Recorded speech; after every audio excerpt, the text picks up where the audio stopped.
ma-aware tayo sa pagparito ng Panginoon. Mapalad daw yung bumabasa at nakikinig ng mga salita ng hula at tumutupad o nagbabantay ng mga bagay na nangasusulat doon sapagkat ang panahoy malapit na.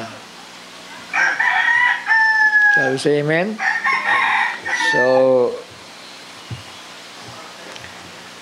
sabi nga ng Bible, when they say peace and safety, then sudden destruction will come upon them, ano? So nakikita natin parang payapa, ano? Pero may biglaan yan, mga anak. Kapag hindi tayo naghanda, mabibigla tayo. At nasumpungan na lang natin na iba na ang batas sa Pilipinas, ano? Kundi batas na lang Antikristo. So say amen? Pero huwag kayong mag-alala dahil hindi naman mangyayari yan ng agad-agad, ano? Ito ay para lamang sa mga hindi nakaalam ng mga signs, eh. Pero yung mga nakaalam ng palatandaan, hindi tayo kailangan makabahan o mabibigla sa bagay nito, no? Dahil ang Diyos ay Diyos ng kapayapaan, eh. Hindi po tayo denominational churches na nangangapa sa pagparito ng Panginoon. Bukas ba? Sa susunod ba? Na araw? Sa isang buwan ba? Sa isang taon? Hindi ganon. May palatandaan ng pagparito ng ating Panginoon. So yung naitatopic natin madalas, ano, yung pong pagparito, unang-una ng 7 kulog para sa iglesia. Para sa atin. Atin ay magbibigay ng rapturing faith. Ihahanda po tayo ng Panginoon, ano? Ngayon pa lamang nasa message tayo ng perfection, kailangan natin magpakasakdal sa unawa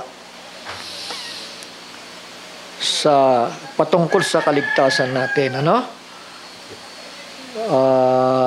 Ito po ay iniaalok pa ng Panginoon hanggang sa panahong ito, pero darating ang panahon na ito po ay ibabalik na kay Israel. Yung kanilang pagtanggi ay sinalo natin, pero sa pagtanggi naman natin ay ibabalik na muli kay Israel. So yan ang binabanggit ni Brother Johnson kanina, yung 5 months tormentation. Hindi natin may itatanggi yun dahil decree yun ng Antikristo sa panahon na yan, na kapag ka ikaw ay mananampalataya ni Kristo, sasalang ka sa trial, ano? Susubukan ka kung ikaw ay totoong mananampalataya o itatanggi mo ang iyong pananampalataya. So yan ang trabaho ng kaaway, di ba? Ipatanggi sa atin yung mga bagay na sinampalataya natin. Yan ang pinaglalaban natin, di ba, sa buhay na ito. Tama ba? Yung ating pananampalataya, dahil kaligtasan po yan kay Kristo. So ayaw ng diablo na maligtas tayo.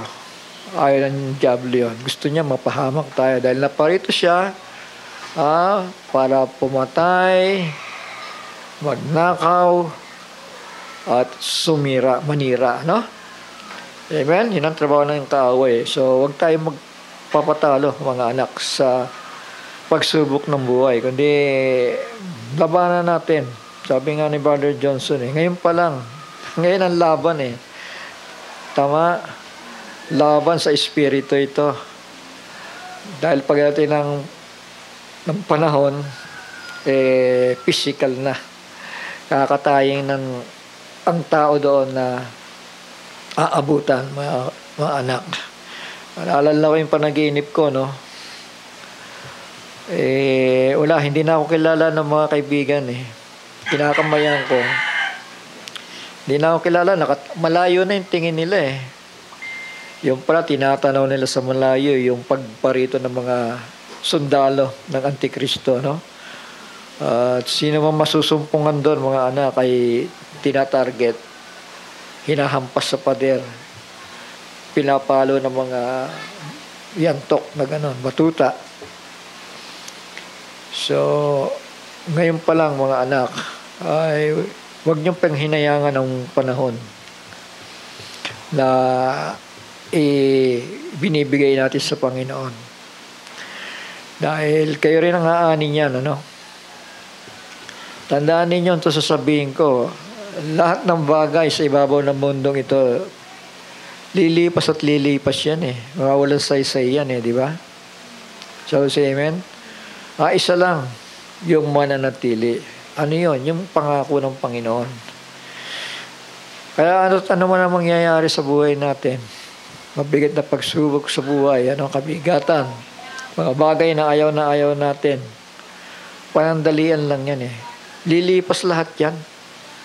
Tandaan nyo, lilipas lahat yan. Pero sabi ng Panginoon, ang salita ko ay mananatili.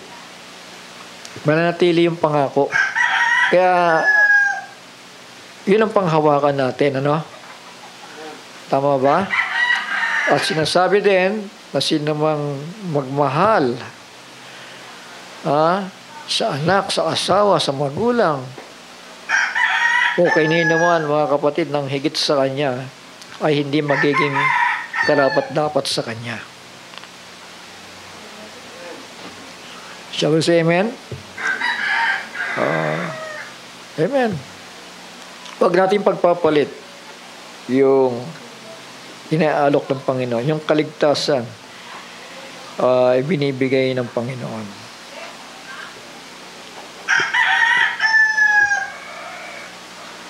So, say amen. Sige po, at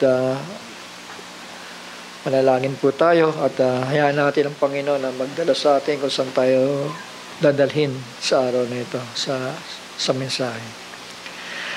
Ama namin, banal at makapangyarihan sa lahat, muli minsan pa, Panginoon, ay narito ang iyong mga anak at kami naghihintay na iyong sasalitain sa aming kalagitnaan. Naway mangusap ka at magbigay ka ng kaaliwan sa iyong mga anak, sa bawat isa na kung anumang mga kabigatan at ang anumang mga pangangailangan o unawa, kung kaya't sila'y narito sa harapan mo, Panginoon. Naway lumagay ka sa aming kalagitnaan at mangusap ka sa pamagitan po ng iyong maliit na lingkod, Panginoon. Alam mo na wala siyang anumang magagawa kung wala ka. Naway ikaw po ang mag-comfort, Panginoon, sa kung anumang pangangailangan mayroon ng iyong mga anak. Ganyan din sa lingkod, Panginoon, nalalaman mo ang kanyang limitasyon. At lalo na sa pagkakataong ito na dama niya ang kahinaan, Panginoon. Naway pangunahan mo siya, Panginoon. At sa bawat kapatid na nakikinig ngayon, naway mangusap ka sa bawat puso ng iyong mga anak. Minsan pa sa pangalan ng aming manunubos na si Yahushua HaMashiach, ang banal ni Israel. Ito po aming samot dalangin. Amen. Puri ng Panginoon. So, medyo nahahati aking kaisipan, mga anak. Pero, kunin na lamang ninyo yung mensaheng para sa inyo. Dahil buhay ang Diyos sa kanyang mga salita para mangusap sa inyong mga puso, mga anak. Amen.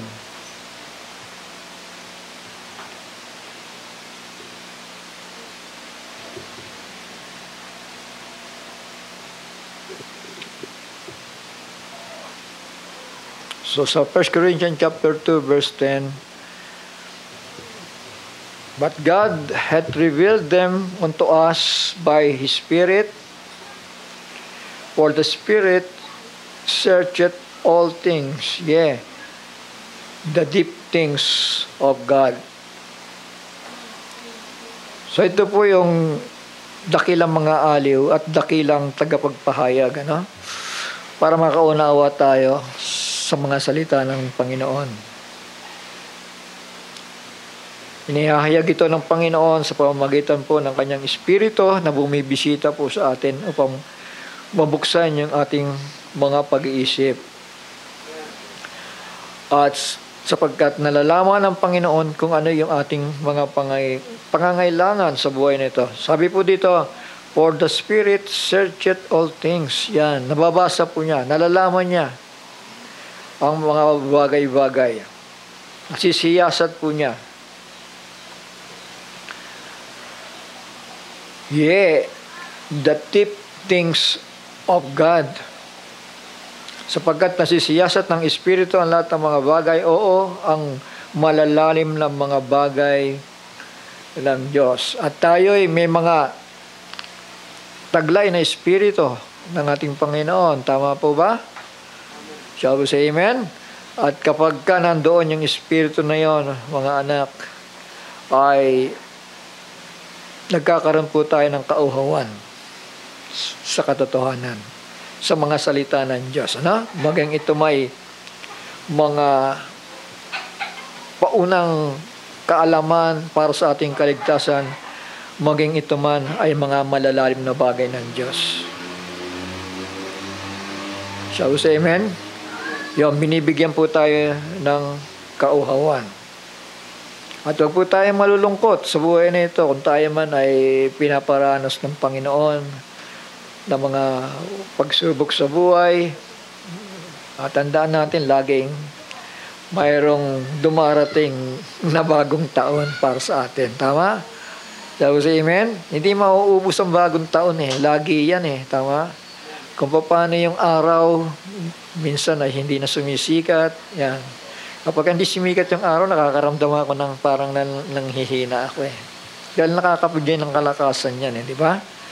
Pero may panahon naman na talagang sisikat ang araw sa bawat isa sa atin, mga anak. So yun yung nagiging kalakasan po natin ng pisikal. Ang masikatan po tayo ng araw. At tandaan po natin na kahit anong karanasan meron tayo sa buhay, patuloy at patuloy yang mga natural na bagay na yan ay ibinigay ng Panginoon Diyos sa mga tao. Hindi po yan mawawala, kundi po yan ay patuloy at patuloy. Ibig sabihin, ang buhay ay mananatili magpakailan-kailanman. Tama po ba? Mananatili yan. Kahit anong gawin ng kaaway, kahit ikaw ay bigyan ng pasan sa buhay mo, maaring tumanggi ka o maaring magpatuloy ka, pero magiging talunan ka kung hindi ka magpapatuloy. Dahil ang buhay ay sa ayaw mo at sa gusto mo magpapatuloy ang buhay. Tama? Sa ayaw at sa gusto mo magpapatuloy ang buhay. Kahit napagsawaan mo na ang buhay mo at sasabihin mong minsan gano'n nagsasalita ang tao, di ba? Na hindi maganda, di ba? Parang sawa na tayo sa buhay, di ba?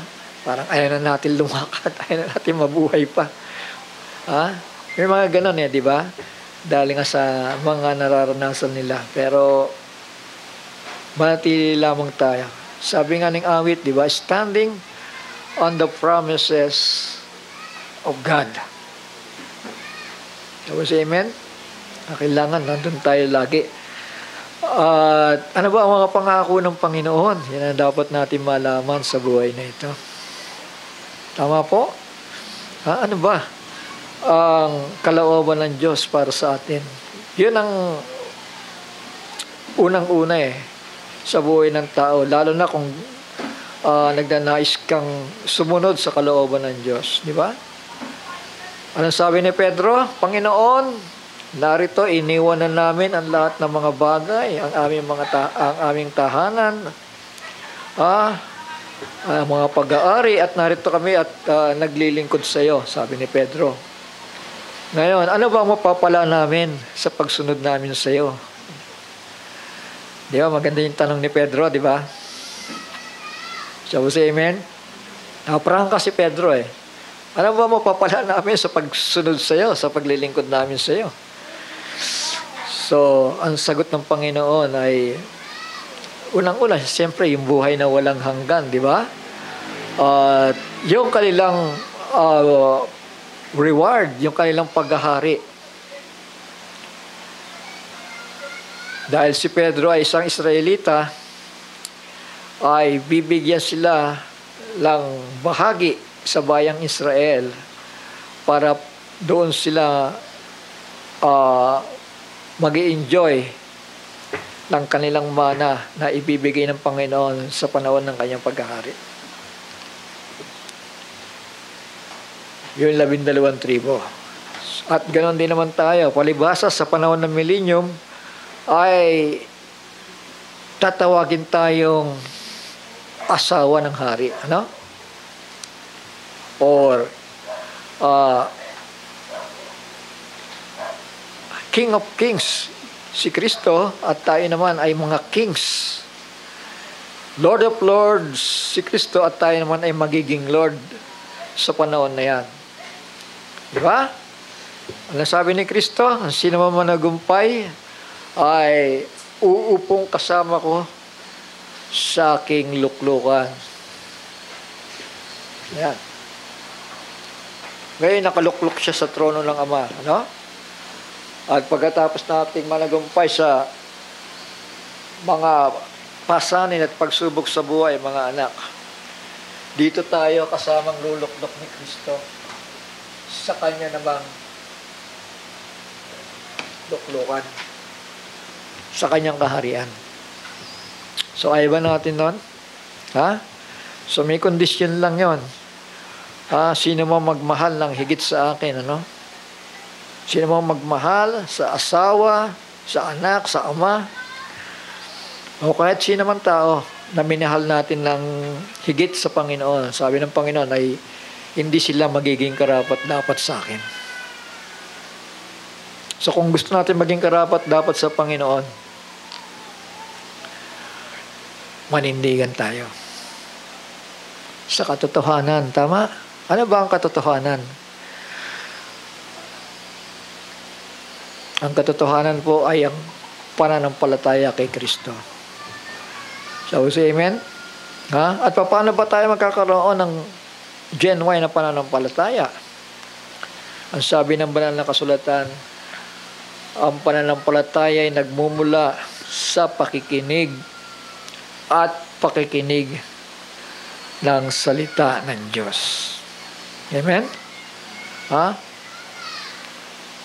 Sabi sa amen. Patuloy na pakikinig yon. Patuloy na pakikinig.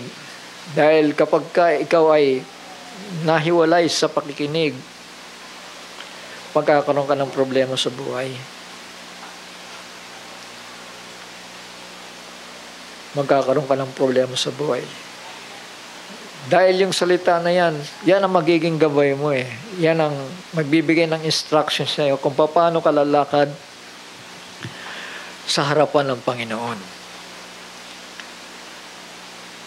At kapag tama ang daan na tinatahak mo, yan ay buhay. Yan ay pagpapala. Yan ay kapayapaan. Yan ang magagabay sa iyo. Yan ang liwanag ng magiging patnubay. Siya yung landasin. Ito, itong salita na ito. Kahit anong sama ng tao, mga anak, kapag dumating ang salita ng liwanag, ang salita ni Kristo, kahit anong sama niya, nagiging mabuti siyang tao. Tama? Natututo siya. Nagbabago ang kanyang buhay. Dahil may pag-asa, tama? Kasi nasisikatan siya ng liwanag di ba? Pero kapag ang liwanag na ito ay inalis sa tao, mga anak, mga kapatid, lalakad siya sa kadiliman. Ano ba ang kadiliman? Hindi mo alam kung anong tama. Hindi mo alam kung ano ang mali Di ba? Yan ang paglakad sa kadiliman. Wala kang pasya. Wala kang plano, wala kang desisyon sa buhay. Yun ang lumalakad sa kadiliman. Yan napakakawawa ng mga tao na hindi naliliwanagan ni Kristo. Pero dahil mahal po tayo ng Panginoon at minsan tayong nagpakumbaba sa Kanya, tinanggap siya bilang Panginoon at tagapagligtas, magpatuloy tayo. Shall we say amen? Magpatuloy tayong lumakad sa liwanag. Dahil hahanapan tayo ng pananampalataya para mapasama tayo sa mga pangako ng Panginoon. At ang pananampalataya yan, may tatanim lang sa atin yan kapag patuloy at patuloy tayong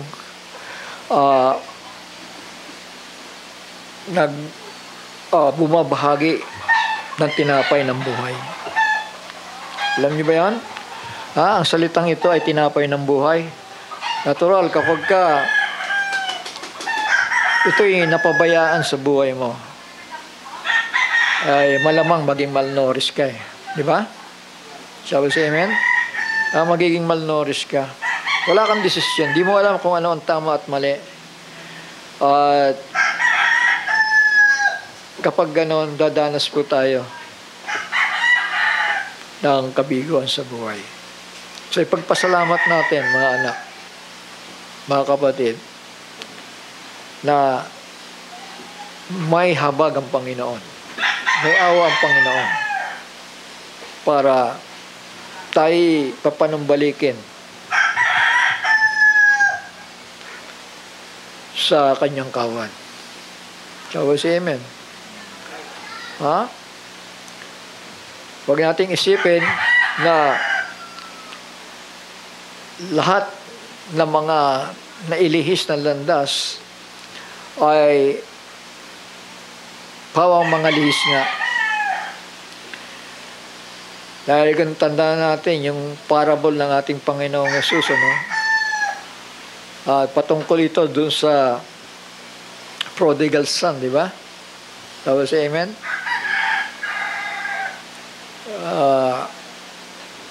Talagang kinuha na niya sa kanyang ama yung mga bagay na dapat niyang i-enjoy sa buhay na ito. Pero dahil nga sa pag-i-enjoy na yan ay hindi niya namalayan na kapag hindi siya nagpatuloy para ganapin ang kalooban ng kanyang ama, ay may tendensiya ang kanyang pagkapahamak. So doon, nakaranas siya ng kahirapan dahil pinaranas siya ng Panginoon. Hindi nagbubunga yung lahat ng mga pinaghihirapan niya sa buhay.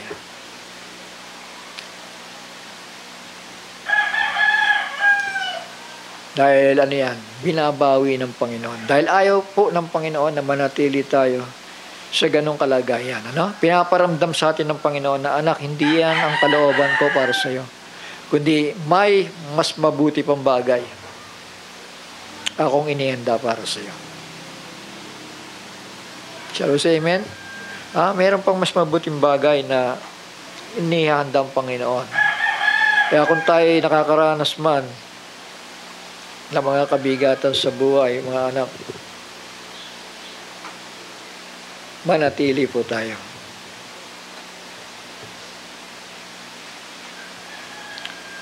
Hebrews chapter 10 verse 35. Sabi po dito, huwag nga ninyong itakwil ang inyong pagkakatiwala. So ano yung pagkakatiwala? Yung pananampalataya. Amen?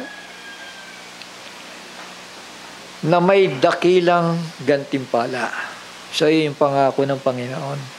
Sapagkat kayo'y nangangailangan ng pagtitiis upang kung inyong magawa ang kalooban ng Diyos ay magsitanggap kayo ng pangako. So yan, pagtitiis mga anak. kailangan natin sa buhay na yan. Naalala ko nung araw, ano? Alam niyo, nung nakarinig ako ng katotohanan patungkol sa propetang dumating,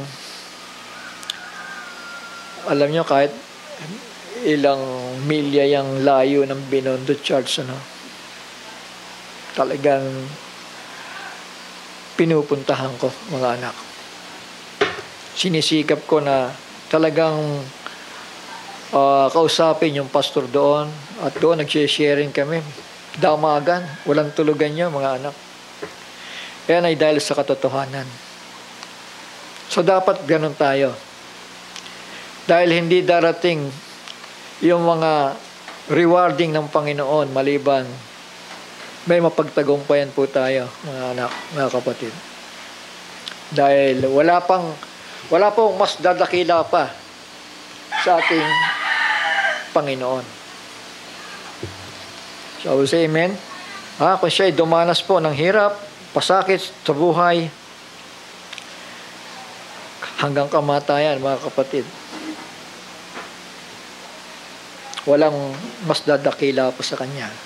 So tayo'y pararanasin din ng Panginoon na mga bagay na yan.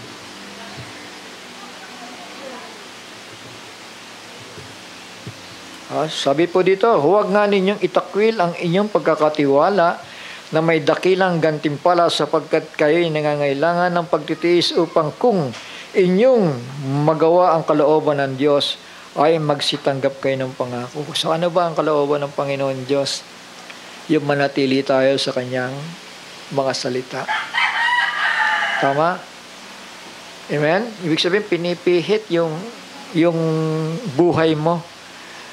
Na dating ikaw ay ligaw, dating ikaw ay lihis, pero dahil sa mahal ka ng Panginoon, pinipihit ng Panginoon kung ano yung bagay na dapat mong lakaran sa buhay na ito.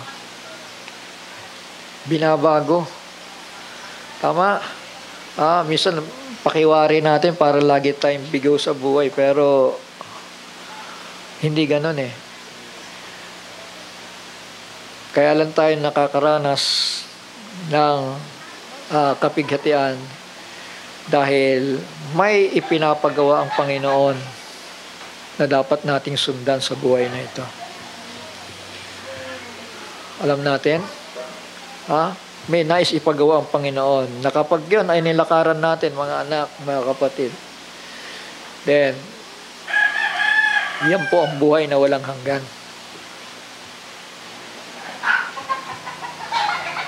Tama po ba? Sabi sa amen? Amen. At ang buhay na walang hanggan sa pamagitan ng pananampalataya sa Kanyang mga salita.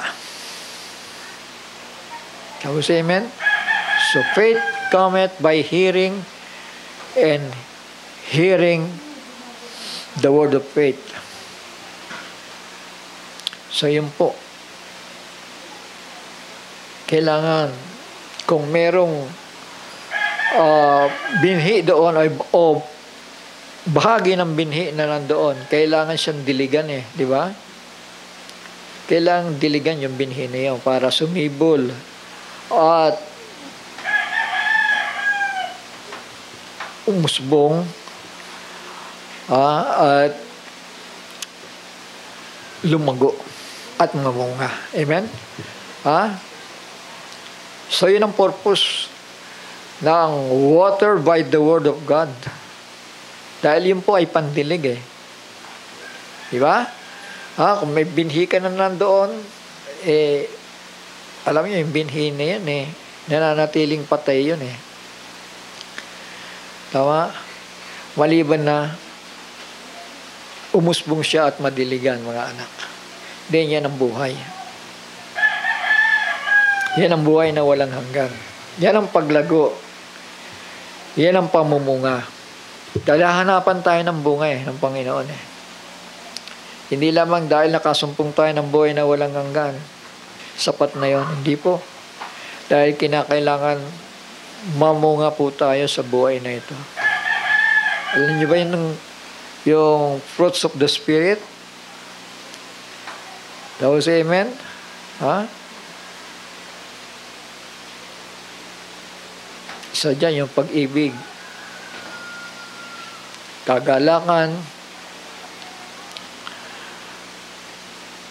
at kasiyahan sa Panginoon. Kung ilan yung fruits na yun. Kung di ako nagkamali 12 fruits of the Spirit. 12, tama ba? 12? Or 9. So 12 fruits. So yung mga anak, hahanapan tayo ng bunga pagdating ng panahon, at ang hindi namumunga ay puputulin ng Panginoon. Tulad sa isang puno, puputulin ng Panginoon. At wala po rito palakasan. Tandaan natin, mga anak, mga kapatid ko. Kung ano ang itinanim ng isang tao, yun po ang kanyang aanihin. Kapag isang tao ay lumagay na sa tamang gulang, nakaalam ng tama at mali, nasa kanya na po ang pagdidesisyon. Hindi na po sa kanyang mga mahal sa buhay. Siya na po ang magdidesisyon kung magmamahal siya sa buhay o i-enjoy niya ang mga bagay ng sanlibutan ito. Na alam natin, ang mga bagay ng sanlibutan ito ay hindi po sa Panginoon Diyos. Amen? Yung mga bagay na yan, hindi po sa Panginoon Diyos yan, kundi sa diablo. The lust of the eye, lust of the flesh, and the pride of life. Sa diablo po yan. Dahil ang itinuturo po ng Panginoon ay lumakad po tayo sa totoong pag-ibig. Tama? Kailangan lumakad tayo sa pag-ibig. Yan ang totoong buhay.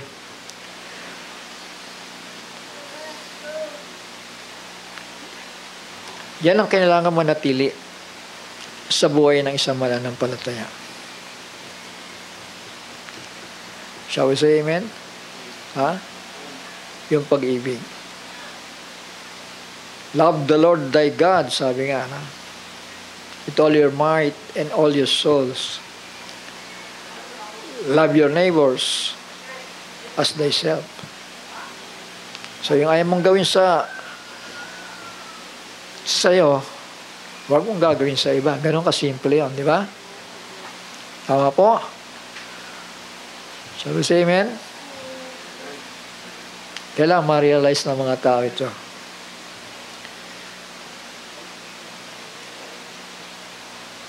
Kaya nga yung prodigal son na yan nung nakaranas sa buhay, dahil isa siya bahagi siya ng kaligtasan Kaya napakatigas ng ulo niya di ba?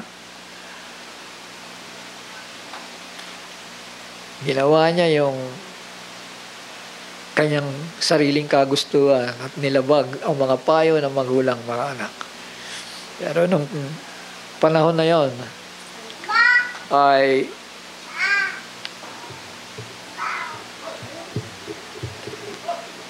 hindi nawala yung pangako ng Panginoon para sa kanya o yung bahagi niya sa buhay mga anak. So ibig sabihin pinaranas lang siya, di ba? Pinaranas lang siya na maghirap sa buhay. Hirap ng kalooban, hirap ng pamumuhay, hanggang sa mamulubi siya mga anak. Pero hindi dahil sa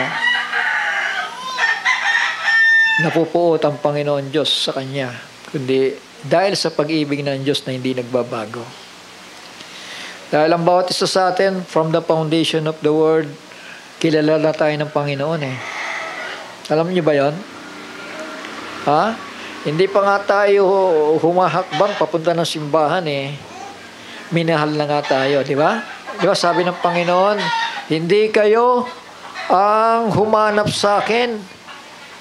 Hindi kayo ang pumili sa akin, kundi ako ang unang humanap sa inyo at ako ang pumili sa inyo. Shall we say amen? Ha? Wala pala tayo may pagmamalaki. Tama ba?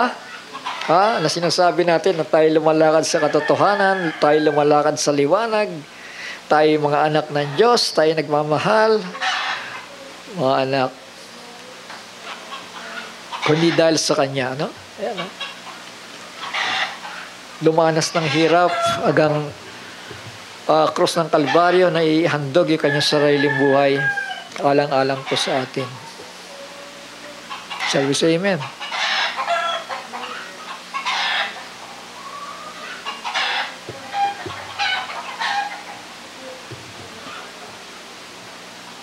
Praise the Lord.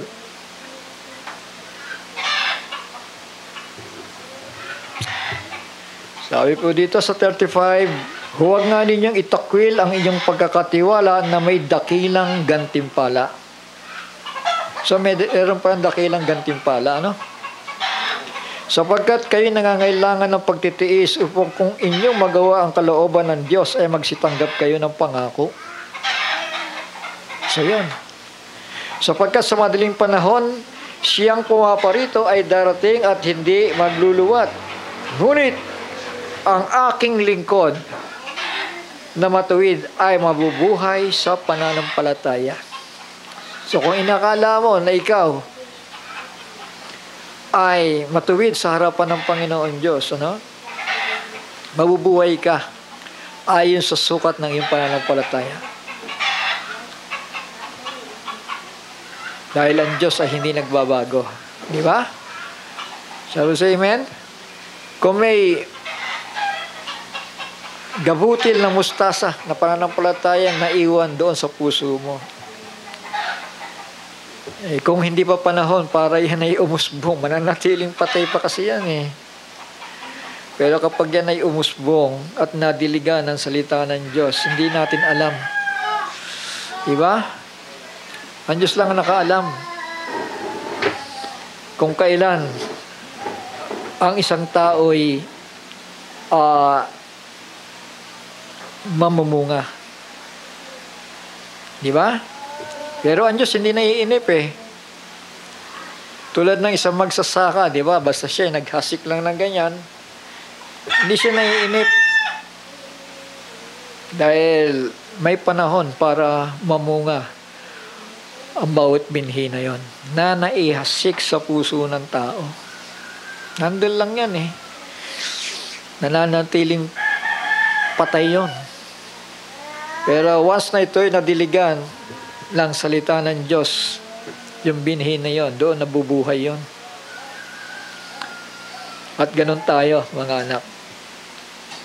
Kaya nga, faith cometh by hearing, and hearing, patuloy yon na pakikinig. Hindi yung minsan lang. At nagsisi ka, sabi mo, oy, ligtas na ako. Sige po, babay na muna sa simbahan. Dito na lang ako. Ligtas na ako Hindi po. Paano uusbong ang pananampalataya kung minsan ka lang nakarinig? Samantalang ang hinihingi ng Panginoon pananampalatayang makatotohanan. At yan ay matatanggap mo sa pamamagitan ng patuloy na pakikinig ng salita ng Diyos.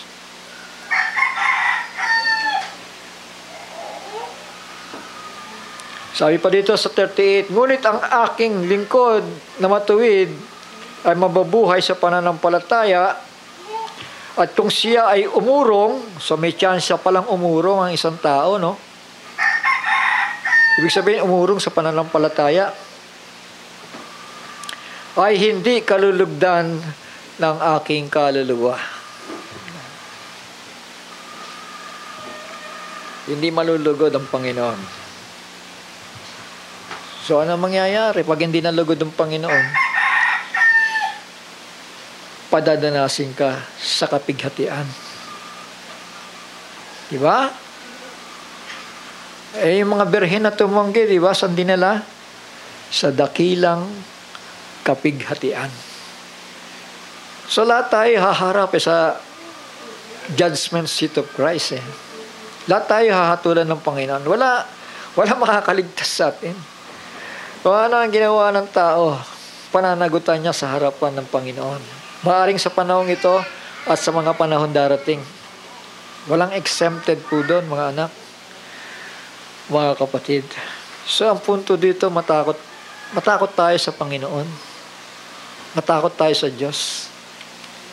Dahil siya po yung humahatol. At siya rin yung nagbibigay ng buhay.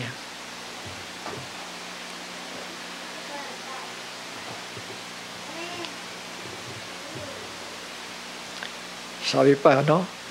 Sa madaling panahon, sabi pa dito, siyang pumaparito ay darating at hindi magluluwat. So, yan eh. Yan na yung mga signs eh. Nakikita na natin, di ba? Sabi sa amen? Na hindi na po magtatagal pa ang Panginoon. Yung kaguluhan na yan sa Middle East. Naghihintay tayo ng pag-agaw do sa lupa na pagtitirikan ng templo. Then kung naghihintay ka ng rapture, yan ang number 1 sign. Ha? Aagawin ng lupa. Dahil hindi bababa si Kristo na wala siyang bababaan eh. Di ba? Tama? Bababa siya, nandun ang kanyang luklukan. Tama ba? May bahay siyang bababaan. Kaya yung templo na yan walang pinahintulot na sino man magsipasok dyan sa panahon ng dakilang kapighatian. Hindi nagalaw yun. Na yung templo na yan ay naitayo sa panahon na yan bago magdakilang kapighatian. So, yun ang pinaka-sign natin. Dahil ang bayang Israel maghahandog sa templo na yan. At makikita natin yon. Tama? Tama ba? Makikita natin yon. Dito yun.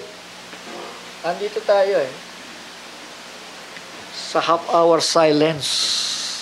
So, doon sa half-hour silence, doon tayo aagawin. At maiwan ng mangmang na dalaga. So pagbabayarin sila ng Panginoon dahil sa kanilang pagtanggi. Naintindihan natin? Tinanggihan nilang salita eh. Di ba? Ano sabi? The Lord will descend from heaven with a shout, with the voice of archangel, and with the trumpet of God. Puro panggising yan ah. Di ba? Sabi sa amen? Puro panggising yan, pero nanatili silang tulog. Parang wala narinig, di ba? Di ba? Ang Panginoon ay darating na may sigaw. Preparasyon yon, sumisigaw. Sumisigaw, mga kapatid. Isinisigaw ang katotohanan. Ibinabroadcast ang katotohanan. With a shout, with the voice of archangel, pagka nag-utter ang tinig ng arkanghel, then time is no more. May iwan ang dapat maiwan. Pero yung nagbantay, yung sumampalataya, yung nagpatuloy, yung nakinig, at nagtiwala sa pagliligtas ng Panginoon, sila yung maaagaw, sila yung maliligtas. Dahil tama ang kanilang magiging direksyon eh. Tama ang kanilang palatandaan eh. Alam niyo ba yan, marami nag-iintay sa Panginoon? Kaya lang walang katiyakan eh. Kung kailan.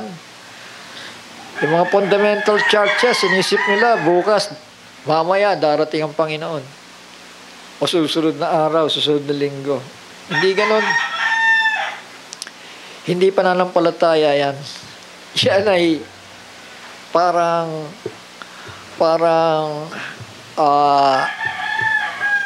pananaw lang ng tao yon. Dahil ang rapture ay inihanda ng Panginoon para sa kanyang kasintahan. Ibig sabihin, naka-ready yun. bibihisan ka muna ng damit pang kasal. Tama? Hindi basta-basta yun. Kakasal ka na lang, kinabukas.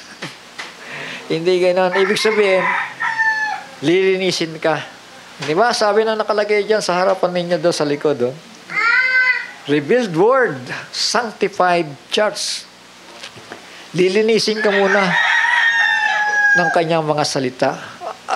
Ang salita niya ay tubig di ba?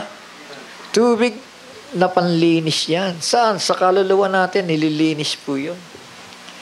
Kung meron mga traditional na bagay doon, buhat pa ng ikaw ay bata, buhat ikaw ay sinilang, mga bagay na wala kang kamalay-malay, na ikapapahamak mo pala. Yung salita na yan, yan ang maglilinis. Ibig sabihin, aalisin niya. Kung ano man yung mga laman ng puso at kaisipan mo na namana mo sa maling mga simbahan. So, say amen. Doon ka lang magiging karapat dapat sa rapture. Pero kung dala-dala mo pa rin sa kaisipan mo na may tatlong Diyos, na hati-hating ganon, huwag kang umasa na mapapasama ka. Shall we say amen? Dahil ang kukunin ng Panginoon ay revealed word, sanctified church. Nilinis ng hayag na salita ng Panginoon. May revelasyon. Shall we say amen? Revelasyon. Revelasyon. Nino, ng bridegroom. Revelation of Yahushua HaMashiach. Yung bridegroom magpapahayag sa bride, magpapahayag sa atin.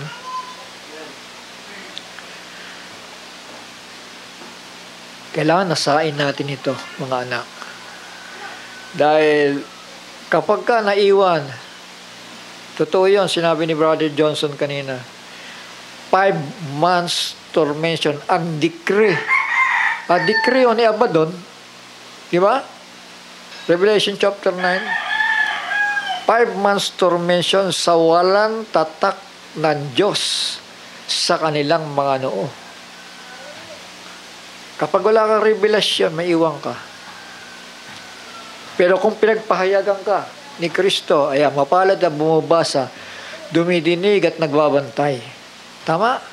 Ng aklat ng hula. Book of Revelation. Sapagkat ang panahon, yung panahon ng kanyang pagbabalik ay malapit na. Yan. Sa madaling panahon, siyang pumaparito ay darating at hindi magluluwat. Ngunit ang aking lingkod na matuwid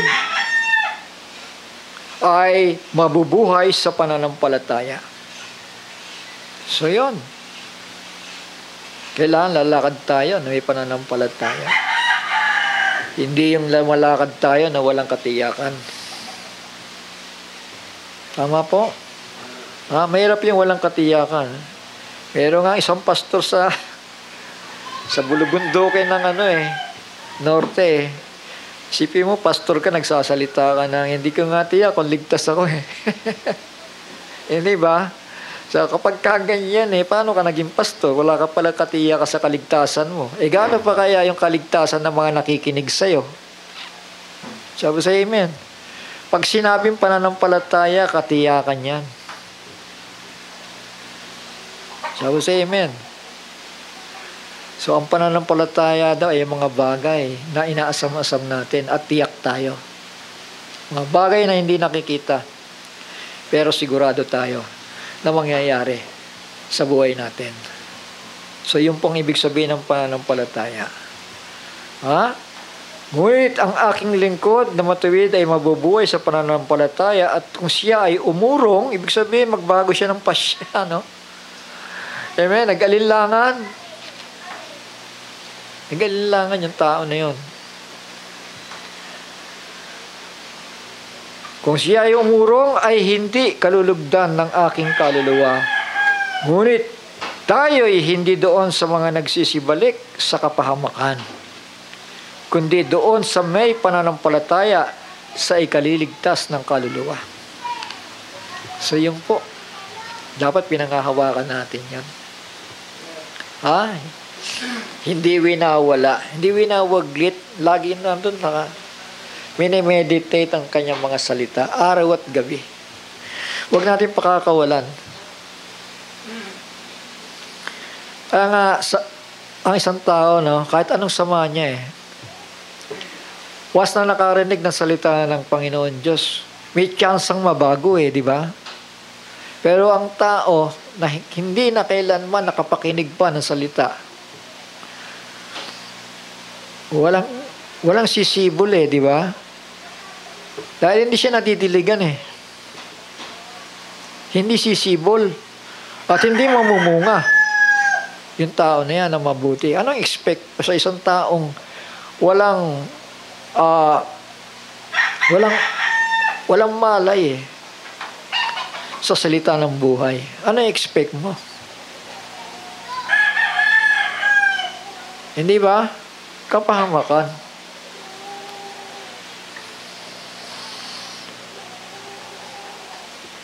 Pero napakabuti na yung Panginoon. Anak.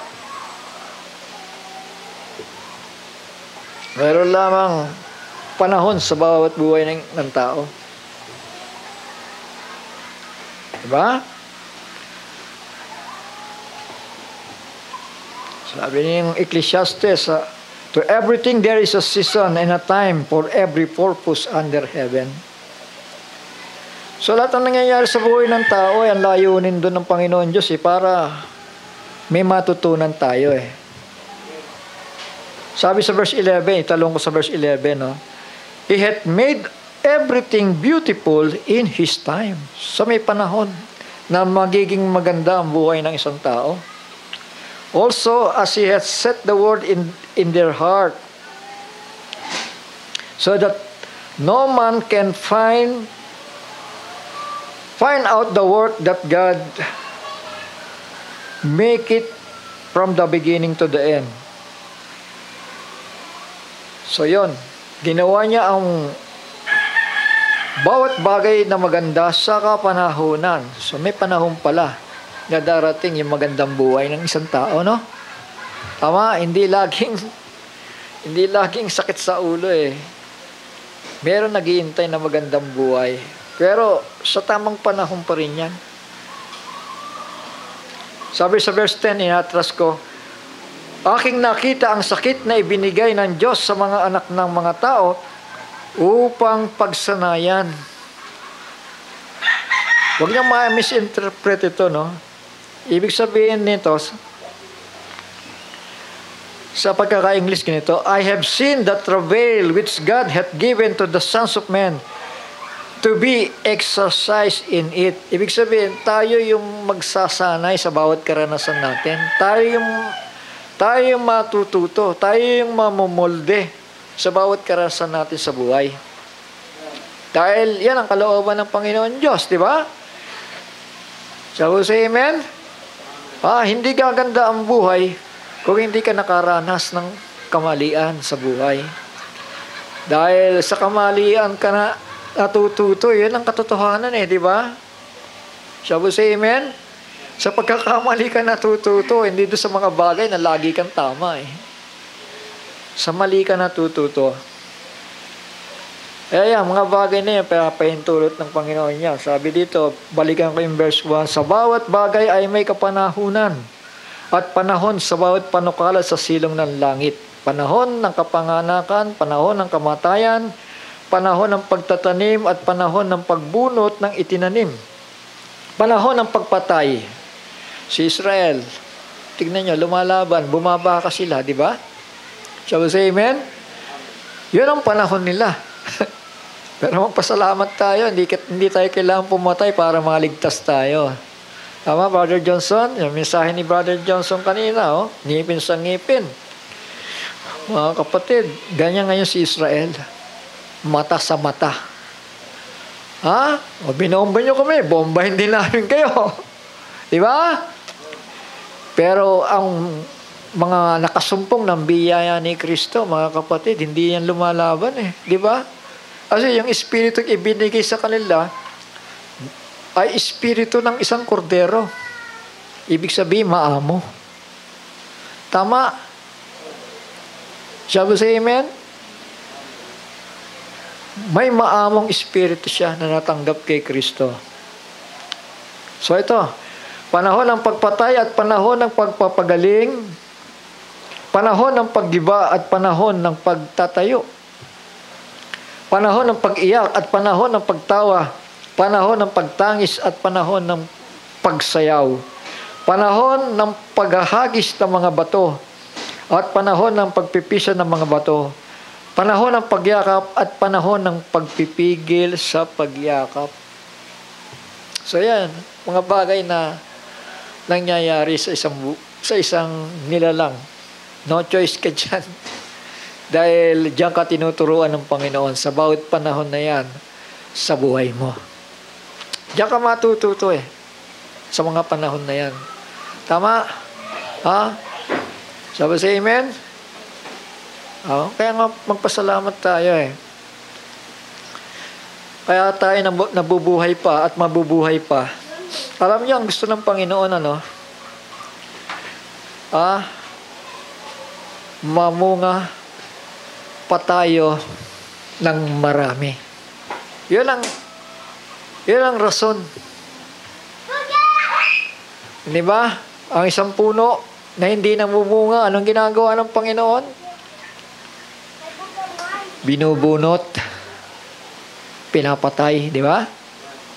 Pero kapag kami plano pa ang Panginoon sa'yo, mananatili kang buhay. May kasalanan ka, may nagawa kang mali, mananatili kang buhay. Kaya lang, lasapin mo ang paalala, lasapin mo ang saway ng Panginoon, lasapin mo ang kapighatian. Dahil yan ang magtuturo sa'yo para mabago ang buhay mo. Tama ba? Amen. Yung mga binabanggit dito, lahat tayo nakaranas ng mga ganito. Panahon ng paghahanap, panahon ng pagkawala, panahon ng pag-iingat at panahon ng pagtatapon, panahon ng pagpunit at panahon ng pananahi, panahon ng pagtahimik at panahon ng pagsasalita, panahon ng pag-ibig, panahon ng pagtatanim, panahon ng digma at panahon ng kapayapaan. So yan, mga anak, dahil si Israel napakatitigas ng mga ulo, nasa harapan na nila yung kanilang Mesaya di ba? So ngayon, ano nangyari? Kailangan pa nilang dumigma para makamtan nilang kapayapaan. Tama? Pero tayo, hindi natin kailangan yon. Anong kailangan natin? Kailangan natin ng pag-ibig ni Kristo. Tanggapin lang natin siya. Tama? At makakamtan natin ang kapayapaan. So, verse 9, anong pakinabang ang tinatamo niya na gumagawa sa kanyang pinagpagalan? Ayan. Ano ba matatamo nyo? Yung mga pala absent. Tanong to, na gumagawa sa kanyang pinagpagalan. Yan lang ba? Pera-pera lang? Yung pagyaman ng tao, pag-asenso ng tao? Hindi Kasi lahat yan, babawiin ng Diyos yan Tama? Sana expected mo na sa buhay mo para wala kang panghinayangan. Sabi nga, remember Lot's wife. Di ba? Alalahanin nyo, yung asawa ni Lot. Masyadong nagpahalaga sa mga bagay ng sanlibutan Tama? Lilipas yan. Mawawala ng saysay yan. Ha? Pero yung pangako ng Panginoon, yan ang mananatili, magpakailan-kailanman. So yan. Sabi dito, aking nakita ang sakit na ibinigay ng Diyos sa mga tao, sa mga anak ng mga tao upang pagsunayan. Yung pagka nakakaranas tayo, yan pala niloob pala ng Diyos yan eh. Para maka-realize tayo sa buhay na ito, mga anak. Huwag kayong malulungkot. Huwag tayong malulungkot. Ako, sabi ko nga sa inyo, 3 times, 3 times winner. 3 times winner. Ibig sabihin, kahit anong sakit na halos ikamatay ko na, mga kapatid, pinaglabanan ko talaga yan eh. Kinakantahan na nga ako ng Diablo eh. Sa ospital, sabing ganon. Isang kakatayin. Uso pa yung kanta na yun, ng araw. Kakatayin daw ako eh. Kumakanta yung embalsamador. Sabi ko, hindi ka kikita sa akin. Sa isip-isip ko lang, hindi ka kikita sa akin. Kasi, isipin mo, no, dahil sa sakit talaga, halos maubusan ako ng dugo. Napakakalansay na lang yung katawan ko, no. Pero may biyaya ang Panginoon eh, di ba? May plano eh. Kasi kung wala ng plano, halika na, magpahinga ka na, di ba? Isipin mo yun. Maraming beses, miski ng bata ako, nahulog ako ganyan kataas. Alala ko yun. Bagsak ako sa hollow block.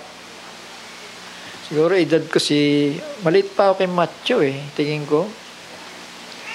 Kasi gumagapang pa daw ako. Siguro si Ellie. Ang natandaan ko lang doon, may naghuhukay ng drainage, kanal.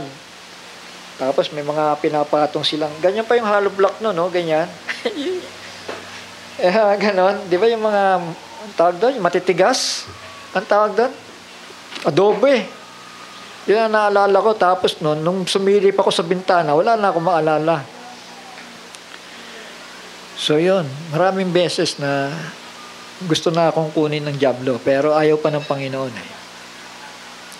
So yung huli, ito nga ayan. Stroke yun. Sabi ng mga tao, bihira na bubuhay dyan. Sabi ng mga doktor, bihira na bubuhay dyan dahil napakalawak eh. Ganyan kalaki oh. Yung dugo na namuo sa ulo mo. Kailangan ka talagang operahin. Pero nagsasalita na ako ng malinaw doon sa mga tao na yon, sa mga doktor na yon. Nagtataka nga sila eh. Dahil pinag-aaralan, ba't ganito? Yung tao na ito parang normal lang Bakit ganon? Sa x-ray niya ganyan, ang laki ng cover na namuong dugo doon. Yung iba nabaliw na kung ano-ano na sinasabi. Sabi ng doktor, wala tayong dapat gawin kundi operahin talaga kasi napakalapad ng dugo na natuyo sa ulo mo. Matagal ka namin inobserbahan sa tulong din ng kabilang ospital. Ngayon, sabi ng doktor sa akin, kinakabahan ka ba? Dahil operahan ka na. Ang pangalan pa naman ng doktor, alam niyo yung pangalan ng doktor, di ba? John Emmanuel Di ba?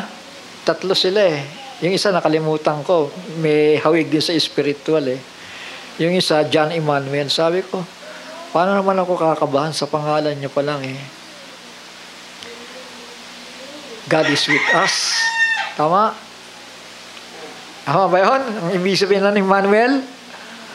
Kaya sabi ko, papasok pa lang ako ng operating room. Sabi ko, mabubuhay ako sa tulong ng Panginoon. So yun. Hindi ako nagkamali, mga kapatid. Ito. May hiwa ako dito. Yan ang patunay na ang Panginoon ay mapagbiyaya. Maawain. Kasi kung wala nang plano sa akin, noon pa kinuha na ako di ba? Shall we say amen? Kaya yan. Hindi tayo dapat humatol sa buhay ng isang tao. Maaaring ngayon ay napapariwaran isang tao, pero hindi nagbabago ang biyaya ng Diyos para sa atin eh. Hindi nagbabago yon. Pinapahintulot lang niya na sa panandaling panahon, yung tao na yan, sige, gawin mo na ang gusto mo, pero huwag kang umasa sa akin na may kapayapaan ka sa buhay na ito. Di ba? Huwag kang umasa na may ibibigay ko yung kapayapaan na pinapangako ko sa iyo. Alam mo, ang tao kapag walang kapayapaan, hirap matulog niyan. Di ba? Sabi sa amen, lagi siyang binabagabag. Yun ang tribulation naman sa buhay niya. Iba naman yung, kaya ka hindi makatulog kasi meditar mo yung Biblia, iba pa yun, di ba? Kasi pag hindi ka makatulog, nagbasa ka ng Biblia, pag napagod ka, maya-maya hihilik-hilik ka ng gano'n, sarap na ng tulog mo, di ba? Tama? So, nandun pa rin ang kapayapaan. Nandun ang pagpapala. Tama? Pero yung nagdadalawang isip ka lagi, halaging hati ang isip mo. Ano ba dapat kong gawin?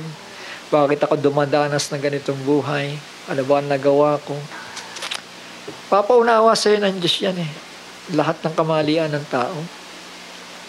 Para kapag napag-isip-isip mo ng lumakad, ayos sa kanyang katwiran, ay napagpasyahan mo na. Tama? At hindi na yung pahapay-hapay pa. Mahirap yon. Meron nga akong kilalang tao ilang beses na pinagbantaan yan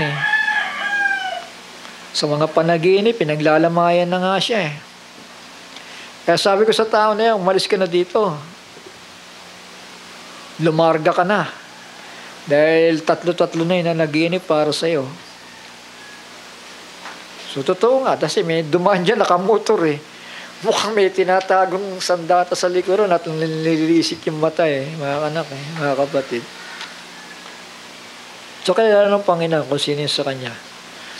At hindi ka pababayaan. Hindi tayo pababayaan. Dahil lahat naman tayo galing sa pagkakamali. Lahat naman tayo galing sa pagkukulang sa buhay na talagang ayaw natin. Nadadala lang tayo. Sabi po dito sa verse 11, ginawa niya ang bawat bagay na maganda sa kapanahunan. Di ba? Sabi sa amen? Amen! Isipin mo, ang akala mo, wala ka ng kasilbi-silbi dahil dami mo ng sugat Wala ka ng pakinabang sa mundo. Pero hindi natin alam ang kalooban ng Diyos di ba? Dahil wala kang kamalayan na ikaw pala isang sisidlan ng katotohanan Tama? Isa ka palang sisidlan ng katotohanan. Ibig sabihin, sobra-sobrang pagpapala pala nakahanda para sa'yo. Tama? Alam niyo makaunawa ka sa Biblia, yan ang unang-unang pagpapala na higit pa sa ginto at pilak. Ito, yung makaunawa ka sa salita ng Diyos. Tandaan din nyo, napakaraming simbahan. Pagkarami-rami ng simbahan. Naglilingkod naman sila sa Panginoon. May takot sila sa Diyos Kaya lang, iba-ibang pananaw o pagkakilala sa totoong Panginoon at Diyos. Di ba?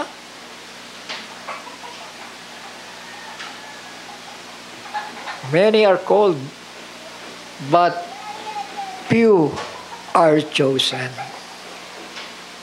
Di ba? Few are chosen. Kaya kung ilan-ilan lang tayo dito, di ba kayo malulungkot? Kasi may mga tao nasanay sa revival Ang hinahanap yung revival, gusto namin yung marami, masaya. Hindi ganon. Marami nga, pakainin ka naman ng libadura. Payag ka ba? Diba? The truth shall set you free. Sabi sa amen? Yan ang problema sa mga mamang na dalaga eh. Ayaw nilang lumaya eh. Ayaw nilang lumaya. Ang gusto lang nila, ay hindi, masaya dito, masarap dito. Kasama mo napakaraming mga believer. Oo, masaya nga. Pero ang tanong, napahayagan ba? Napagpahayagan ba? Napakahalaga ng pagpapahayag ni Kristo eh. Kasi kapag walang liwanag sa simbahan, mag-isip-isip ka na. Hindi po tayo nag-i-enjoy dahil may mga masasayang awitan, masasayang tugtugan, magagaling na preacher. Hindi po tayo nag-i-enjoy dyan. Ang gusto ni Kristo, mag-enjoy tayo sa kanyang mga salita. Sa kanyang pagpapahayag. Yun ang i-enjoy natin. Doon tayo magsaya. Doon tayo magpasalamat.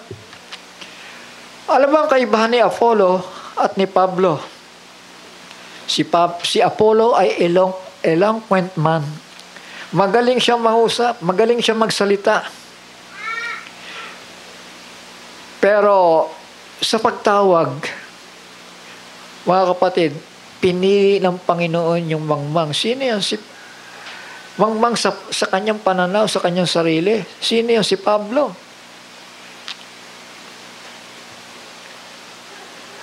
Di ba? Kapag nagsasalita si Pablo yung tao nakakatulog Di ba? Alala niyo yun? May nakikinig sa kanya nasa taas. Kikinig ng ganyan, sa taas yata ng bintana yan dahil si Pablo, malumanay magsalita nahulog. Patay yun. Pero sa pamamagitan ng kapangyarihan ng Panginoon, yun, nahayag ang kapangyarihan na yon sa tao na yon. Pero yung preacher, mga kapatid, simple lang si Pablo. Napagkakamalan nga siya Sinasabi ng marami, yan ba yung sumulat nitong liham na to? Bakit ganon? Pag nagsasalita siya, parang walang kakwenta-kwenta sinasabi niya. Ang bagal magsalita niya, nakakaantok. Parang ganon lang, ibang pananalita ginamit ko. Pero yung kanyang mga sulat ay masyadong makapangyarihan, sabi ng ilan kay Pablo. Isipin niyo yan, Kaya kung ang tao, titingin ka lang doon sa mga ngaral, teka muna, parang magbihis yan, parang wala sinabi yan. May pinag-aralan ba yan? Kasi ganun tinitignan kasi ng tao, di ba? Pero sa Panginoon, hindi yun Tama, pinili nga ang mangmang Pinili ang mga mabababa ng sanlibutan ito para ipahiya ang mga pantas at matatalino. At ibaba ang nasa taas, mga kapatid. Yan ang purpose ng Panginoon, di ba? Ayan, halimbawa nga Hindi kamot nasa end time tayo, nagbago na ang kalooban ng Diyos. Ay, hindi na, iba na ngayon Ganun ang kaisipan ng tao di ba? Iba na ngayon, model na tayo ngayon Dapat ang darating ay hari. May sinasabi. Maganda ang sasakyan. Masalapi. Di ba? Kaya ngayon, modern na ngayon. Sabi ng iba. Pwede nang mangaral ang babae. Pwede nang manguna sa simbahan. Modern na mga kapatid.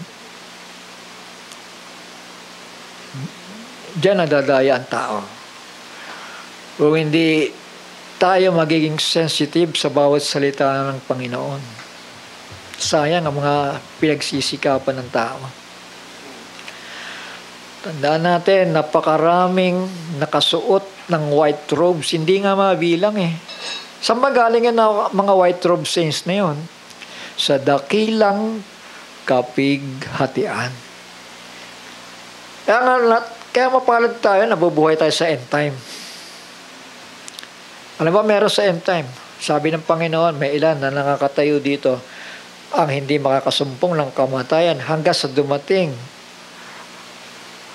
ang kaharian ng anak ng tao.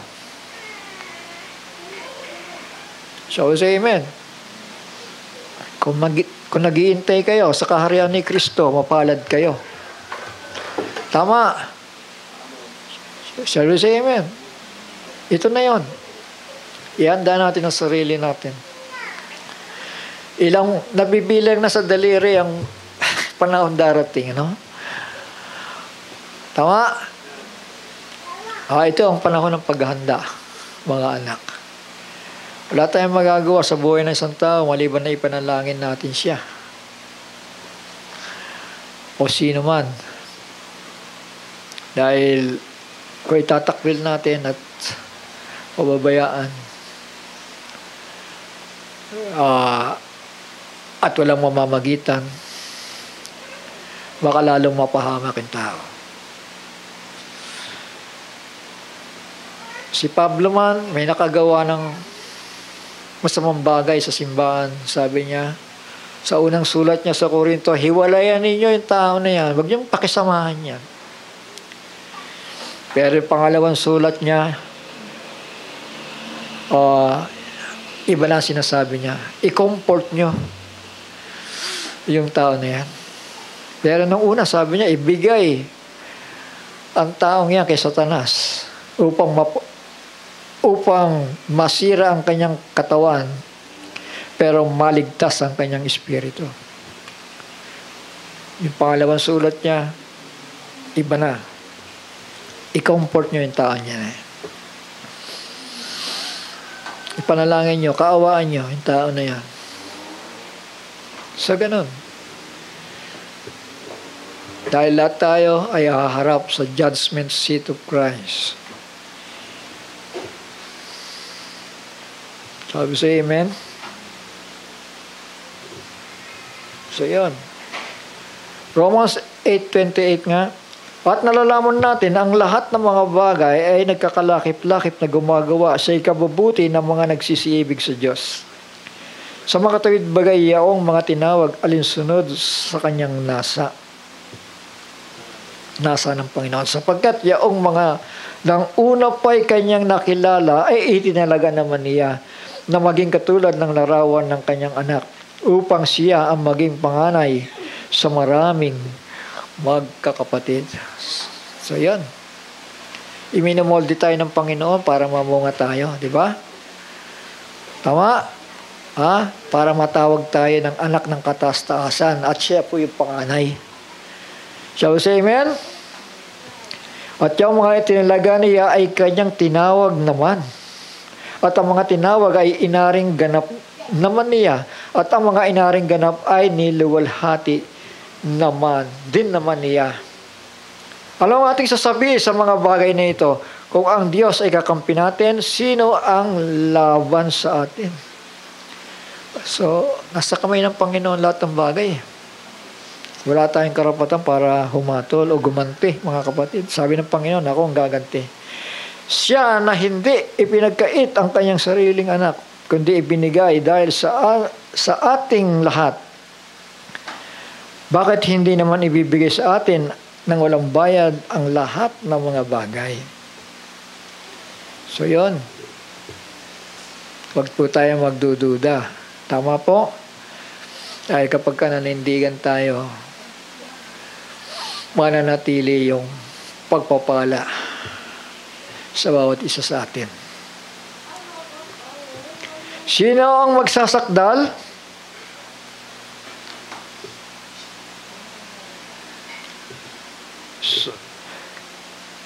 Nang anuman laban sa mga hirang ng Diyos, ang Diyos ay umaaring ganap. Sino ang hahatol? Si Kristo Jesus na namatay. Oo, yaong nabuhay na maguli sa mga patay na siyang nasa kanan ng Diyos. Ayun. Na siya rin namang namamagitan dahil sa atin. Ayun, namamagitan po siya sa mga kasalanan natin ng araw at hanggang ngayon kapag kami nagagawa tayong kamalian.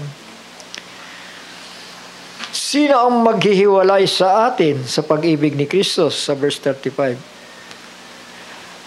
So ito ngayon ang tanong sa mga dumaranas sa buhay. Kapighatian, kahapisan, pag-uusig, o kagutom, o ang kahubaran, ang panganib, o ang tabak.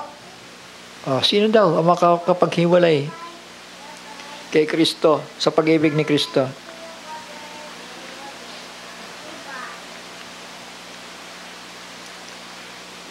Gaya ng nasusulat, dahil sa iyo kami pinapatay sa buong araw. Kami ay nabilang na parang mga tupa sa patayan. So yun, mga kapatid, yung mga ganong karanasan, di ba? Ang tanong yung ba'y makakapaghiwalay sa ating paglilingkod sa Panginoon? Yung mga bagay na yon? Kapighatian, kahapisan, pag-uusig, kagutom, kahubaran, panganib, o ang tabak.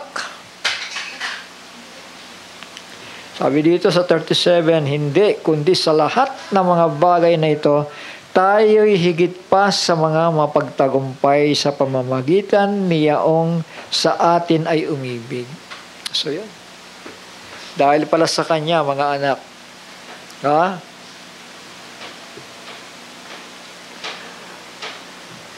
Sabi ni Pablo, ako'y naniniwalang lubos kahit ang kamatayan man. Kahit ang buhay, kahit ang mga anghel, kahit ang mga pamunuan, kahit ang mga bagay sa nakasalukuyan, kahit ang mga bagay na darating, kahit ang mga kapangyarihan, kahit ang kataasan, kahit ang kababaan, kahit ang alimang ibang nilalang, ay hindi makakapaghiwalay sa atin sa pag-ibig ng Diyos na nasa kay Kristo Jesus na Panginoon natin. So yon, mga anak, mga kapatid, once na pinanahanan ng isang tao, tinatakan siya ng banal na Espiritu simula ng una, mananatili yun magpakailan-kailanman. Naintindihan po natin? Mananatili yun magpakailan-kailanman. Nagkasala siya, sasaktan siya ng Panginoon. Nagsisi siya, tatanggapin siya ng Panginoon. Tama? So, ganon. Ganon nahabag ang Panginoon Diyos sa bawat isa sa atin. At walang anumang bagay na maaaring magamit o maranasan ng tao para mahiwalay sa kanyang tagapagligtas.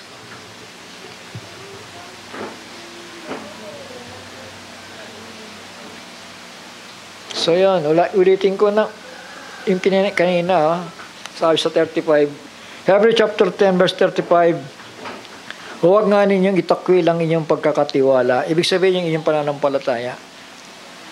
Kung kayo may dumaranas ng kapighatian, huwag ninyong itakwil ang inyong pagkakatiwala na may dakilang gantimpala. Sa 36, sapagkat kayo'y nangangailangan ng pagtitiis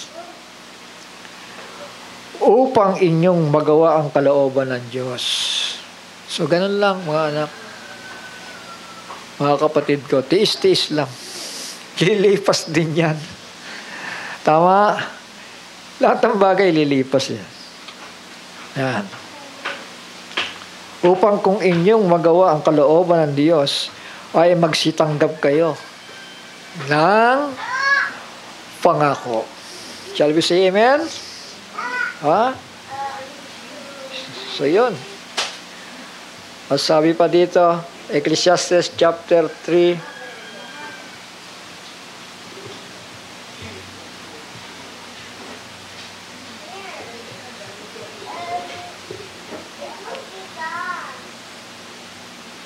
sabi doon, He hath made everything beautiful in His time. So, may bagay na mangyayari sa buhay ng isang mananampalataya. At yun ay kagandahan.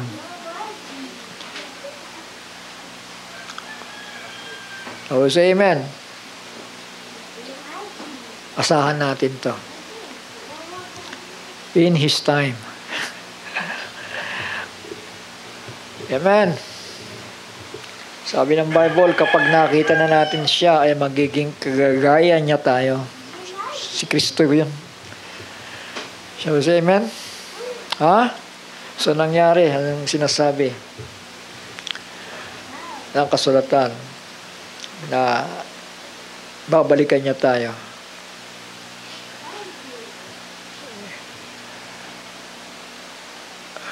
Ang Panginoon ay babalik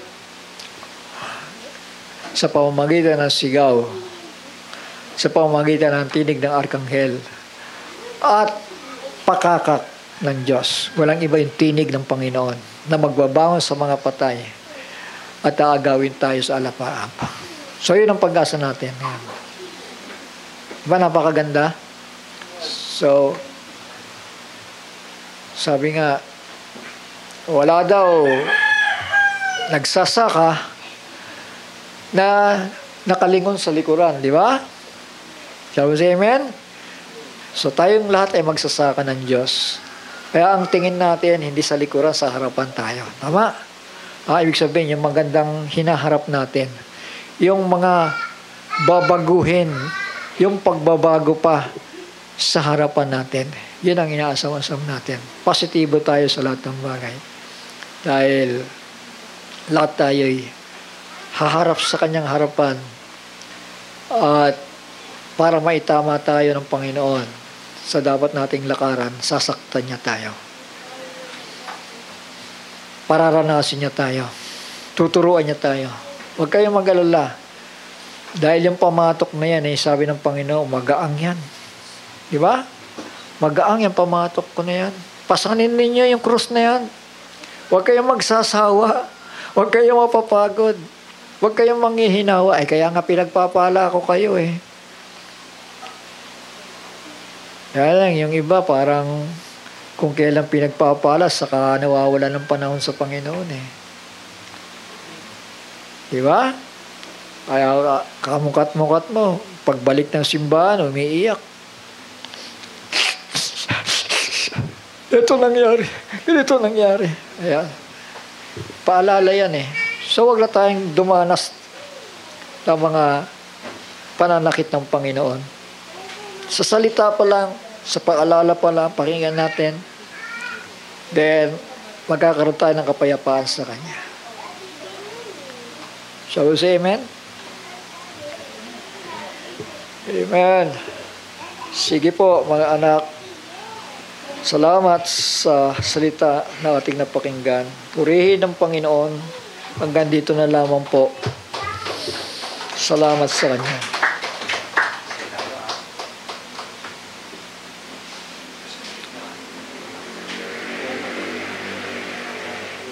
Awit tayo.